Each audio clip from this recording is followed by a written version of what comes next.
અત્યારે શું પરિસ્થિતિ છે બેન, આમાં છે ને જે માયાભાઈએ અત્યારે બોલ્યા કે ભાઈ રેસિંગ ના ઘણ ખાવ છો, ટેક્સ ભરતા નથી, પોલીસને પ્રશ્ન કરો છો વગેરે, એના મૂળ મુદ્દા પર પછી જાઉં. પણ પેલી વાત એ કે કેટલીક એવી માન્યતા મોટા ભાગના લોકોને છે કે ટેક્સ માત્ર અમીરો અથવા તો પગારદારો કે માંડીને અમુક ઉદ્યોગપતિઓ કે વેપારીઓ જ ભરે છે. ગરીબ લોકો એમ કે મફતના ઘઉં ખાય રેસિંગ ના, એટલે એ ટેક્સ શું કે ક્યાંથી? આ ખોટી માન્યતા છે.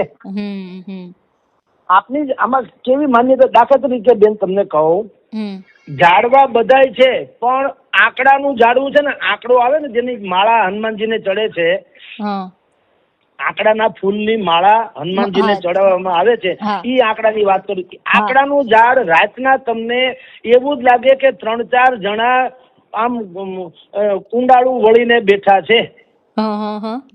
ને તે ઝાડવા ઘણા છે, પણ તમે ગામમાં જે રહ્યા હોય ને એને ખબર છે કે આંકડાનું ઝાડ હોય ને દૂરથી એમ લાગે કે 3-4 જણા બુદ્ધિપૂર્વક ત્યાં બેઠા છે ગોઠણિયા પર. બીજું તમને કહું, આપણે ઘુવડ ને હંમેશા કહીએ છીએ કે આ તો હાવ ઘુવડ જેવો છે, એટલે ઘુવડ ને આમ જુઓ તો ખરાબ માનવામાં આવે આમ બોલી ચાલીની ભાષામાં, કે ભાઈ આને ક્યાં કઈ દેખાય છે, તો હાવ ઘુવડ જેવો છે, નથી કેતા. પણ ખબર નથી લોકોને ઘુવડ છે ને એ મહાલક્ષ્મીજી નું વાહન છે. એટલે કેટલીક એવી માન્યતા બેન આપણા મગજમાં ગરી ગઈ છે. એવી જ આવી માન્યતા છે કે ગરીબ લોકો ટેક્સ નથી ભરતા. જ્યારે કે સાવ સાચી અને અતિ અસરકારક રીતે કેવું હોય તો કહી શકાય, આ દેશના ખરા ટેક્સ પેયર તો ગરીબો જ છે. સૌથી મોટી સંખ્યામાં ગરીબ છે. હું તમને હમણાં દાખલા એના પુરાવા પણ આપીશ. જી સર. પણ મોટા ભાગે ટેક્સ નું રેવન્યુ જે સરકાર પોતાની જાતને એમ કે છે તો અમીરો પાસેથી નહીં, અમીરોની ટેક્સ ચોરીના અનેકો દાખલા ઇતિહાસના દર્દ છે. એટલે ગરીબો કર દાતા છે, અમીરો છે. લોકો પોતાની આવકમાંથી બને એટલું છુપાવી અને ફરજિયાત દેવું પડે તો ટેક્સ દે છે. એટલે માયાભાઈ નું આ છે સરાસર ગલત અને ગલત ફેમી ભાવી છે. માયાભાઈ ને પછી રિયલાઇઝ થયું છે, એટલા માટે નહીં કે બધા એને ટ્રોલ કર્યા હોય, એટલે નહીં, પણ એને કોકને જો ડાયા માણસને કોકને પૂછ્યું હોત તો સ્વાભાવિક જ લોકો કહેત કે ભાઈ તમારી એક માન્યતા છે ગરીબ લોકો રેશનિંગ નું અનાજ ખાય છે એટલે એ મફત નથી ખાતા. કારણ કે બેન હું અને તમે આપણે સાબુ, તેલ, ગોળ, શેમ્પુ, કપડા, ચપ્પલ, ટૂથપેસ્ટ, મોબાઈલ રિચાર્જ આ બધું કરાવીએ છીએ કે નહીં? બિલકુલ બિલકુલ. દરેક વસ્તુઓ પર ટેક્સ છે. બધાની ઉપર પરોક્ષ રીતે સર્વિસ જેને જીએસટી કહેવામાં આવે છે. જી જી જી સર. આપણે એ બધા ભરીએ છીએ. બિલકુલ. આપણે એટલે ગરીબમાં ગરીબ માણસ પણ ભરે છે. સાબુ એની કિંમત 5 રૂપિયા હોય, બજારમાં હું ને તમે 21 લઈએ, એ 5 અને 21 વચ્ચેનો જે ગાળો છે એ બધા જ પ્રકારના ટેક્સીસ છે તો ચાલે. બિલકુલ બિલકુલ સર. પેટ્રોલ ડીઝલ આપણને 60 રૂપિયા લીટર મળવું જોઈએ, એ 90-95 રૂપિયા મળે છે, કારણ કે ટેક્સ. બિલકુલ.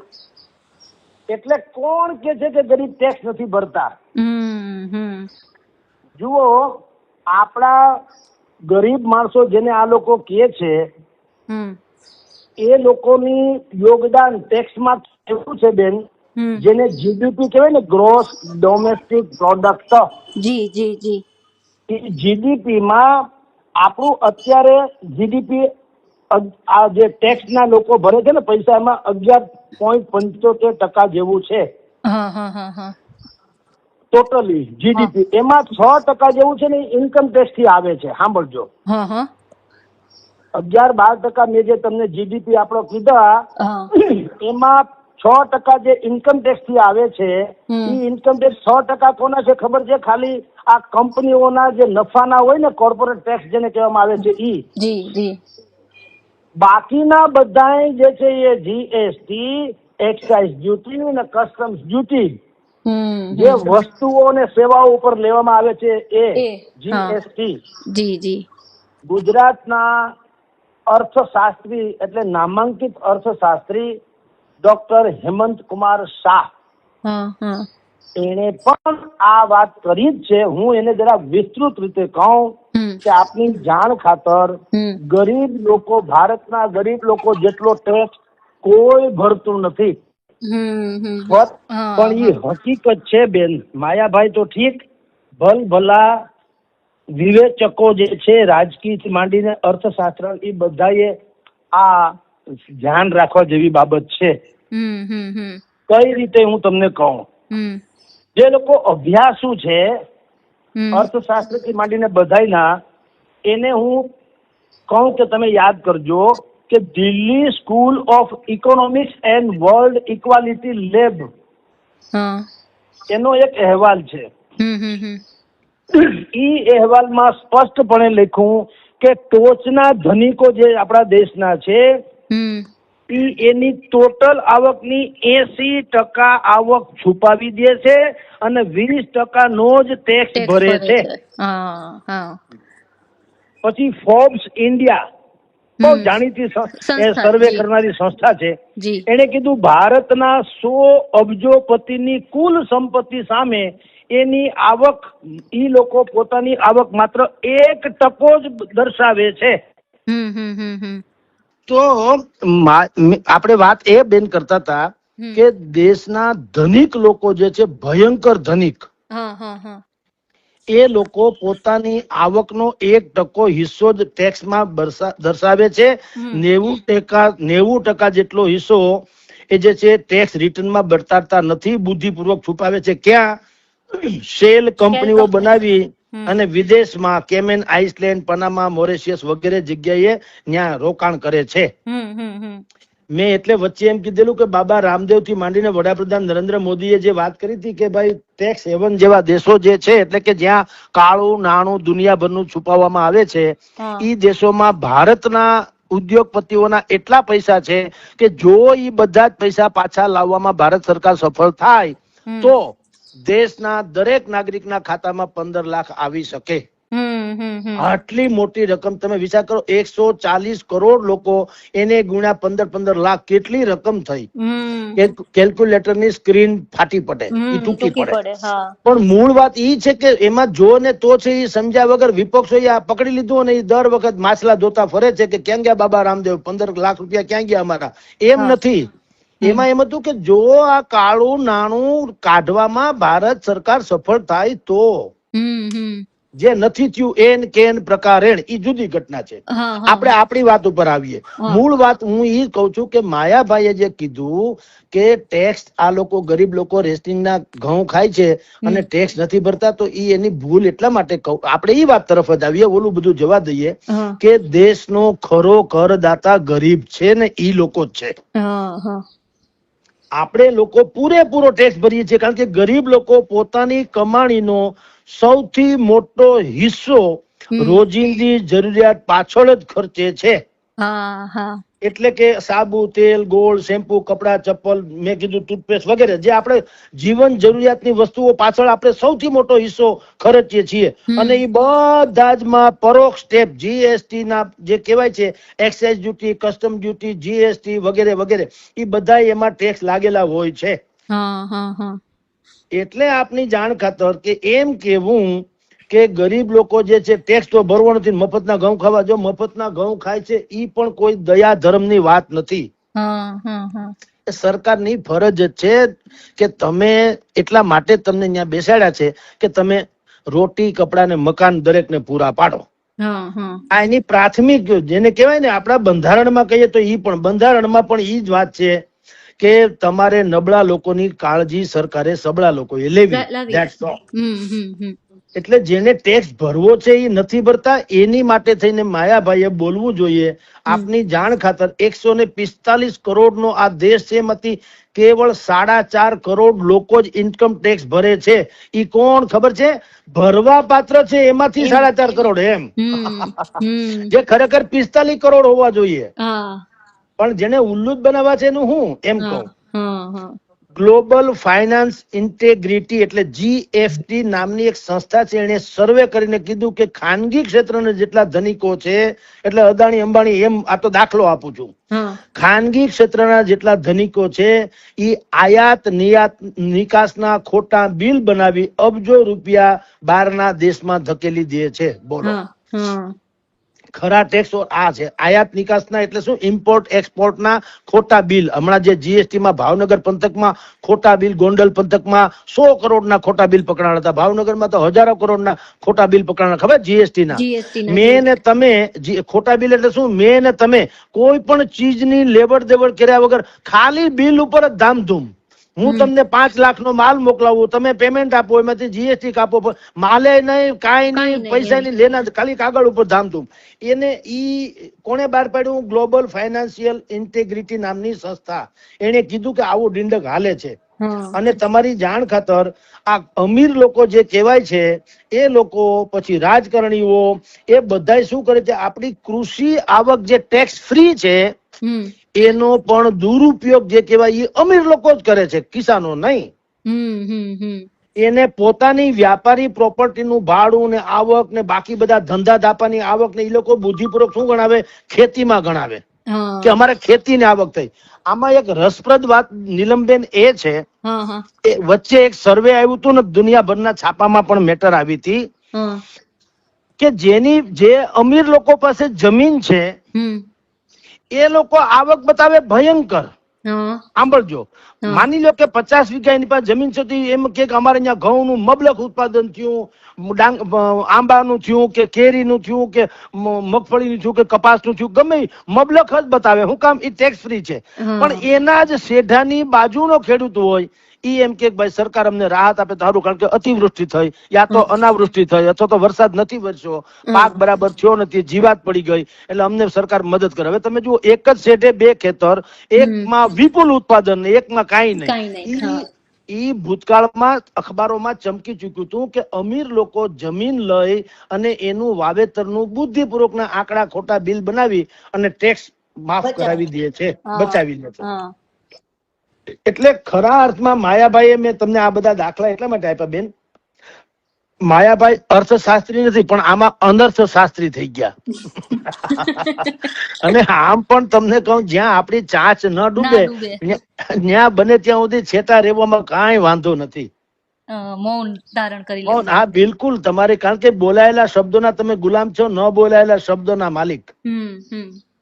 તો ગરીબ લોકોને, આપણને મેં તમને શરૂઆતમાં જેમ કીધું ને કે આંકડાનું ઝાડ હોય તમને માણસનો ઢૂંગો લાગે, ઘુવડ છે એને આપણે અપશુકન્યાળ માનીએ છીએ, પણ એ ખબર નથી કે લક્ષ્મીજીનું છે વાહન ઘુવડ. તો આપણે એને અપશુકન માનીએ, આપણી માન્યતા છે. એમ લોકોની એવી, મોટા ભાગના લોકોની, જે માયાભાઈ એટલા માટે જ બોલ્યા કારણ કે લોકોમાં એવી માન્યતા હોય કે ગરીબ લોકો તો હું હવે મફતના અનાજ ખાય. પણ કાકા, મફતના એટલા માટે નથી ખાતા, એનો હકે છે, અને સૌથી વધુ કર ઈ લોકો ચૂકવે છે, કારણ કે પોતાની આવકનો મોટા ભાગનો હિસ્સો ઈ જીવન જરૂરિયાતની ચીજો પાછળ ખર્ચે છે, અને એકે જીવન જરૂરિયાતની ચીજ વસ્તુ ટેક્સ ફ્રી નથી. એટલે માયાભાઈ ને તો મેં કીધું ને, આટલું બધું તો એને ભગવાન જાણે, કારણ કે અભ્યાસ એટલો હોય કે કેમ. પણ આપણે પણ આ કહેવું કે માયાભાઈ જેવા હવે તમામ લોકોએ કહું છું કે ભાઈ, કોઈ વિષય ઉપર તમે, હવે અગાઉનો જમાનો જુદો હતો, હવે જમાનો જુદો થઈ ગયો બેન. સોશિયલ જસ્ટિસ શબ્દ મેં સૌથી પહેલા વાપર્યો. હજી તમને કહું, 2-5 વર્ષ કદાચ જવા દો, સત્યનારાયણ ની કથામાં આવે ને કે એક ગરીબ બ્રાહ્મણ હતો, મને લાગે એમાંય ડખો થાય. બ્રહ્મ સમાજ કે અમે ગરીબ નથી, આમ ને તેમ. પછી સાધુ નામે એક વાણિયો હતો, એ લાલચુ હતો ને એને ભગવાનનો તિરસ્કાર કરવાનું કર્યું, એટલે એની હોડી ડૂબી ગઈ. એની ઉપર એ પ્રતિબંધ આવશે કે આ વણિક સમાજનો અન્યાય છે એમ. એટલે હવે આખી સિસ્ટમ ફરી રહી છે.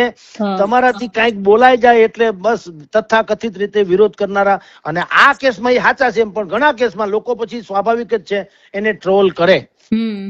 એટલે હવે સમય ફરી ગયો છે, હવે સોશિયલ જસ્ટિસ નો જમાનો આવી ગયો છે. સામાજિક ન્યાય એટલે આવું સોશિયલ મીડિયા જસ્ટિસ. સામાજિક ન્યાય તો આખો જુદો શબ્દ છે.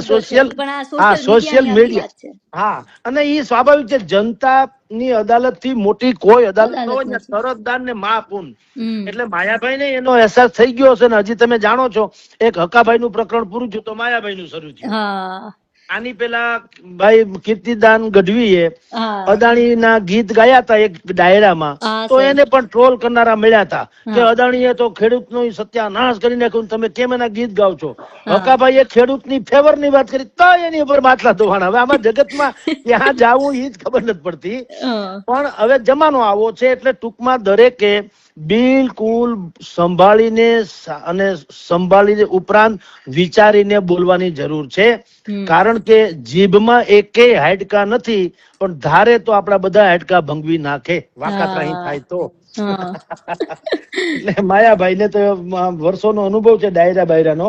એને હવે તમામ ડાયરાના કલાકારોથી માંડીને જાહેર જીવનમાં આવનારા તમામ લોકો, એને હવે કોઈ પણ સમાજ, જ્ઞાતિ, વર્ગ, કોમ, ધર્મ, રિવાજ વગેરે વગેરે ઉપર બોલતા પહેલા 10 વખત વિચાર કરવો પડશે. એટલે મને તો એમ લાગે છે કે હવે ભવિષ્યમાં કેવી વાર્તાઓ મંડાશે ખબર છે? એક ગરીબ વાણિયો હતો એમ, એક ગરીબ બ્રાહ્મણ હતો એમ નહીં આવે. એક ગરીબ એક્સમેન હતો, પછી ઝેડ નામનો વાણિયો નહીં, એક ઝેડ નામનો વ્યક્તિ હતો. ABCD એટલે ડખો મટે યાર. બીજું શું કરવું? કખ ગઘ જેવું કરવું પડશે.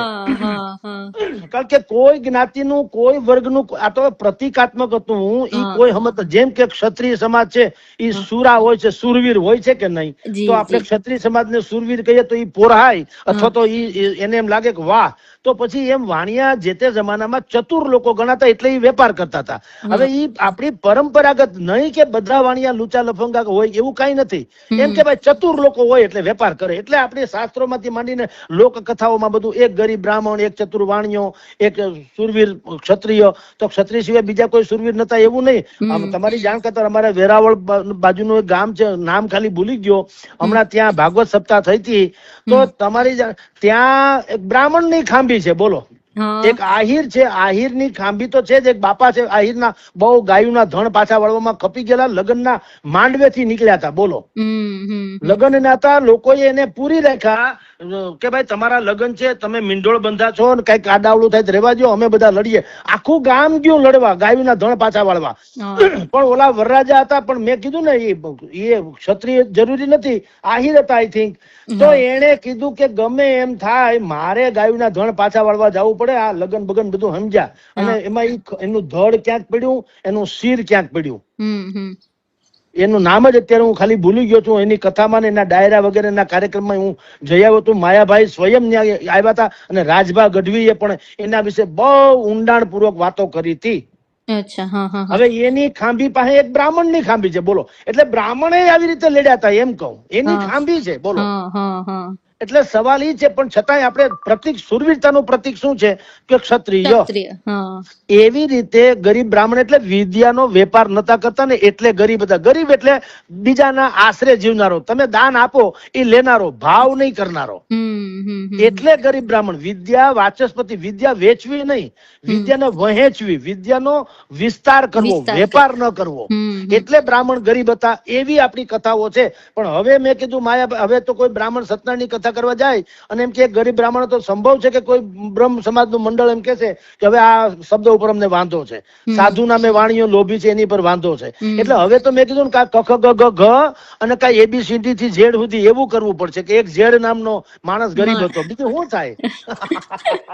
એટલે માયાભાઈ થી માંડીને બધા અત્યારે આ બહુ ચાલે છે સોશિયલ મીડિયામાં. આપણે એની વાત કરી કે, અને મૂળ સાર આપણે જે ને moral of the story is એ છે કે આ દેશના ખરા કરદાતા કરોડો કરોડો ગરીબ લોકો છે, જે જીવન જરૂરિયાતની વસ્તુઓ એની ઉપરનો તમામ ટેક્સ ભરે છે, પણ એને પરોક્ષ રીતે, એટલે એ દેખાતું નથી. આ પવન એટલે કે હવા, હવા આપણને દેખાય છે નહીં, અહેસાસ તો હવા વગર રહી શકાય નહીં.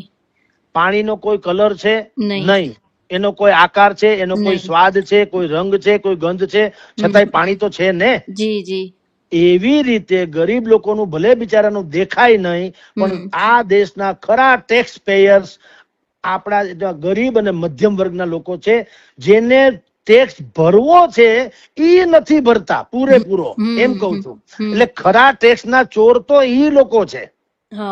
એને ચોર શબ્દ વાપરો યા ટેક્સ પછી તો રૂપાળા ગમે એ શબ્દ વાપરો, ટેક્સ ના બચાવ કરે છે એ બધું નહીં, મૂળ ચોરી હો વાત ની એક વાત. એટલે ઈ લોકો આવું કરે છે, પણ જેની પાસે ખાવા ધાન નથી એને પણ બિચારાને ધારો કે 1 કિલો લોટ લેવા જવું હોય, એ ખરા અર્થમાં લોટ 2 રૂપિયા મળવો જોઈએ, 8.5 કે 10 રૂપિયા કે 20 રૂપિયા મળે તો બાકીના પૈસા જે છે એમાં ટેક્સ જ આવી જાય છે. એટલે માયાભાઈએ આ એની ભૂલ છે, 100% ભૂલ છે, ને એને સ્વીકારવી જોઈએ કે ભાઈ મને આટલી બધી નોલેજ નહીં, હું કઈ મેં તમને કીધું ને બોલ્યા કઈ રીતે હોય, ઘુવડને અપશુકન્યા માનવું, આંકડાના માન્યતા પ્રમાણે જ વાત છે. આપણે કે ને માનો તો ગંગા માને તો બેતા પાણી, કેટલાક લોકોને ગંદી નદી છે એમ કે છે ને આપણે ગંગા નદી છે એમ કહીએ છીએ. તો આ બધી માન્યતા જૂની જન્માણી હતી. હવેના યુગમાં નહીં, આ સોશિયલ મીડિયા જસ્ટિસ નો જમાનો છે. એટલે માયાભાઈએ કેવું જોઈએ કે ભાઈ મારાથી આ બોલાઈ ગયો ને, હવેથી મેં કીધું વારંવાર પછી આવું થાય ને તો લોકોને શંકા જાગે, એના કરતા બેટર વે કે મેં તમને કીધું કોઈ પણ વર્ગ, સમૂહ, ધર્મ, જ્ઞાતિ, રીત રિવાજ, પ્રદેશ વગેરે વગેરે એના ઉપર બોલતા પહેલા 500 વખત વિચારવું, કારણ કે પછી એનો કોઈ અર્થ નથી રહેતો. હા, અને જે શ્રોતાઓ અથવા જે ટ્રોલ કરનારા છે માયાભાઈને, એને પણ એટલું કહેવાનું કે ભાઈ ઠીક છે, એમ તો એને અત્યાર સુધીના ડાયરામાં જેની જેની સરાહના કરી હોય તો એ બધું પુણ્ય એક જ ધડાકે પુણ્યથી ગાયબ થઈ જાય, એમ કહું. એટલે એને કહેવાનું માયાભાઈ તમારો આ વાંક છે અથવા તો ભૂલ છે, અને માયાભાઈ એ મોટા મને સ્વીકારી લેવું જોઈએ કે હા ભાઈ આ ગરીબ લોકોનું મેં કીધું ખરાબ, કારણ કે મફત ઘઉં કોઈ ખાતું નથી ભાઈ, બધા પૈસા આપે છે, ટેક્સ ભરે છે ગરીબ લોકો. પણ હાવ સાચી વાત તો એ છે કે દેશના 80 કરોડ લોકો છે ની ખરા અર્થમાં આમ જો 80 નહીં, મેં તમને 145 માંથી 4.5 કરોડ